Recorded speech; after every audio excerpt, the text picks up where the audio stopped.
தமிழ்நாடு காங்கிரஸ் தலைவர் பதவி கொடுத்தால் ஏற்க தயார் என்று அக்கட்சியின் தேசிய செய்தி தொடர்பாளரான நடிகை குஷ்பு அறிவித்துள்ளார். புதுடெல்லியில் காங்கிரஸ் துணைத் தலைவர் ராகுல் காந்தியை சந்தித்த பின் செய்தியாளர்களிடம் பேசிய குஷ்பு, தமிழ்நாடு காங்கிரஸ் புதிய தலைவர் யார் என்பதை சோனியா காந்தி விரைவில் அறிவிப்பார் என்றார். நீங்க ராகுல் காந்தியை சந்திச்சிருக்கீங்க.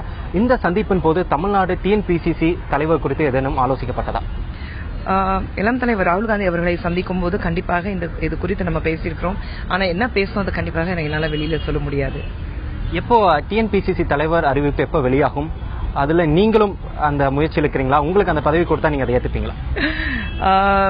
ஏற்கனவே சொன்ன மாதிரி நிறைய பேர் இந்த கேள்வி கேட்டுட்டு இருக்காங்க. உங்களுக்கு அந்த பதவி கொடுத்தா நீங்க ஏத்துக்குவீங்களா? அன்னை சோனியா காந்தி அவர்களும் ராகுல் காந்தி அவர்களும் என்ன முடிவு எடுக்கிறாங்களோ அந்த முடிவு தான் என்னோட முடிவு எடுக்கும்.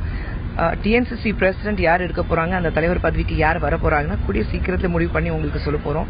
தமிழ்நாட்டில் 5% இருந்து காங்கிரஸ் கட்சியின் வளர்ச்சி தற்போது 6.5% அதிகரித்துள்ளதாக கேள்வி ஒன்றுக்கு பதிலளித்த போது குஷ்பு தெரிவித்தார்.